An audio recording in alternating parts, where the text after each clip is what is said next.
Hey guys, this is OddOneGaming. This is going to be another Raid Shadow Legends video.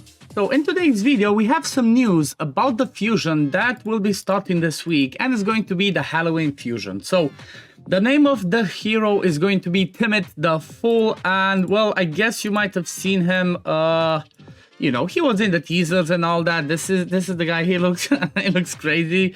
He looks amazing, but is he gonna be good or not? Because, well, we had some interesting experiences previously when we're talking about the Halloween fusions. You know, there were some that were good, there were some that were really bad, and, you know, there was nobody that was game-breaking from my point of view. Unless, like, Rotos was a Halloween one. I did not play during the Rotos fusion, so I'm not sure about that. But basically what they're saying is on Thursday, October 26th, they're planning to launch a Champion Fragment event with a new champion, Timit the Fool. So we know that it's going to be a Fragment fusion, which is, you know, that's a good thing, because Fragment ones tend to be a little bit easier, okay, compared to the classic fusions where you have to level up the heroes, then, you know, ascend them, do all that crazy stuff, which costs a lot of resources. So the fact that it's a Fragment is a good start, you know, it's a good start. But what Raid are saying is that, first of all, he's from Bannerlords, Legendary, HP based, and Affinity 4. So they say that Timit the Fool is a valuable asset when it comes to controllability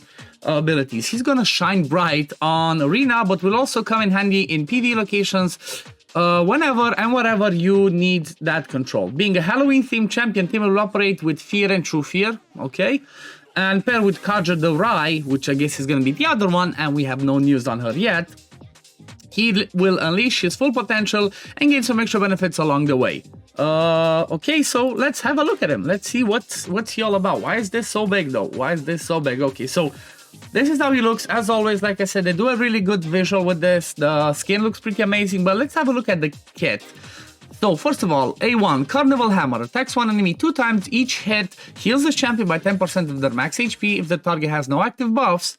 Each hit also fills the champion's turn meter by 10%.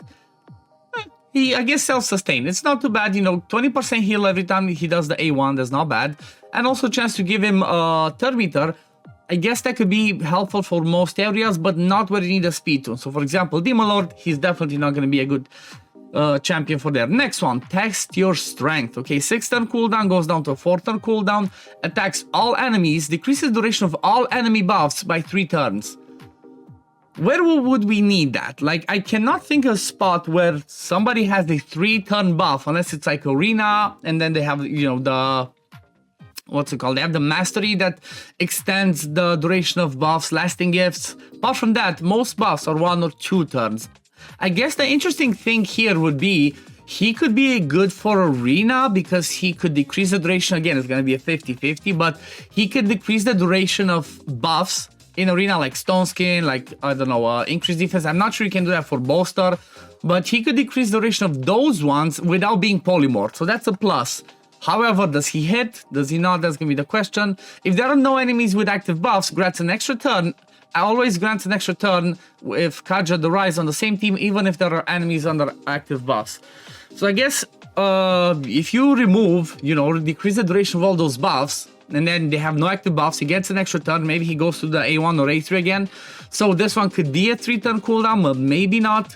I don't know, it doesn't seem too impressive. Maybe if it hits hard, I guess we're still gonna have to test him. He might be a nuker that also has a little bit of, you know, viability for removing buffs, but without being polymorphed, because it just decreases the duration of those ones. However, you need accuracy for that. So if you're gonna build somebody to nuke and you need to give them accuracy, that's not gonna be too good. So I'm not too impressed so far. Then A3, Kegs of Dread. Again, 6 turn cooldown goes down to a 4 turn. Another AoE, so double AoEs, that's not bad. Could be a good, you know, could be a viable stun champion, stun set champion, or provoke set, or stuff like that. So attacks all enemies. Before attacking, places an increased accuracy buff on all allies for 2 turns. Places a true fear debuff on all enemies for 1 turn.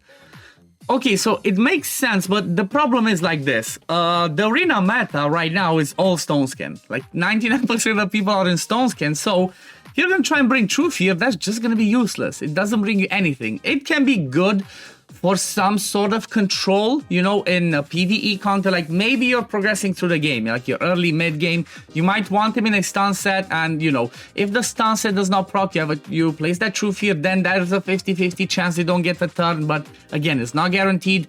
Increased accuracy could be interesting, but again, I don't feel like he's too strong. Maybe again, Doom Tower Waves, for example, for Doom Tower Waves, again, because of the stun set, that could be interesting. With increased accuracy, it's going to help you push on higher levels. So maybe that's the spot. Like, I don't know. He just seems so bad so far. So bad. Then passive, Hideous Assistant. Whenever an enemy skill successfully activates while they're under a Fear or True Fear, debuff fills Timit's turn meter by 10%. Okay, so that's pretty interesting passive. If you pair him with somebody else, maybe that also brings Fear or True Fear. That could be good.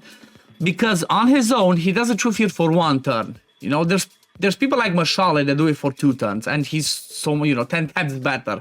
You might need to pair somebody else with him to take effect of this passive.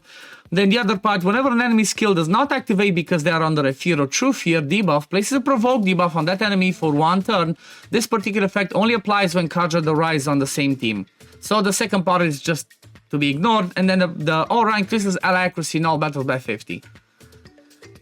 Yeah, like, I have no idea. He seems so bad. Like, I'm not even sure it's worth me going for him, honestly. Even though on my main account I try to grab all fusions. Maybe if it's really easy and I can skip the summoning events, I'm gonna grab him, but he just seems extremely bad. Like, leave it in the comments below, guys. Am I missing something? Like, am I not seeing something that he can bring? Because, for example, even, I don't know, let's think about Hydra. You decrease the duration of buffs for Hydra. You'd rather have somebody who removes buffs, you know? Not just rely on this. Maybe he could be a good curse set hero, but again, they are 4-turn cooldowns. If they were both on a 3-turn, I could see him, like, you know, I could say, okay, 3-turn cooldown, he rotates through those AoEs pretty fast. But apart from that, I cannot think of a single place in the game where I would use him. That's my idea right now. Like, again, leave it in the comments below. If you guys see something that I'm missing, just let me know, because right now, honestly, he seems to be the most useless fusion I have ever seen. Like, even Loriaka's better, because at least she brings some block debuffs, you know, with her AoE hits and stuff, and boost turn meter. Even Jetney, at least she brings some damage. Maybe he hits, like, you know, that might be the saving grace for him. He might be able to hit hearts, and maybe if he has good multipliers on the A2 and A3, then maybe you have a champion, you know, and that, because he has the increased accuracy, you might not need to give him too much accuracy to take effect of his debuffs on the A2. Sorry, of the decreasing the duration of buffs. But right now, he just seems, from my point of view, the most useless legendary in the game. Like, I don't know, I might be missing something, but right now, I'm just saying, right now I'm skipping if unless I can do it without pulling any shards. Otherwise, I'm skipping this one because he I don't know, he has no place in the game. I don't even see, like I said, maybe in progressing accounts, but again, you would not book him, and at 6-turn cooldown for a couple of AoEs, it's not worth it. Most people maybe have Artak, or they have Monkey King, which again, has an AoE, some other utility. So for now, Timid the Fool, Timid the Useless, that's what we should call him. But anyway, this is gonna be it for the video today, guys. I hope you enjoyed it, and if you did, you know, like this video, subscribe to the channel, as I always ask you guys if you do enjoy my content. And yeah, don't forget to leave your comments in the video, letting me know what am I missing, if I'm missing something, or where would you use them. Also, let me know, are you guys gonna do it? Because I'm definitely skipping. But anyway, thank you for watching, and I'm gonna see you on the next one. Peace, love, take care, everyone. Bye, guys.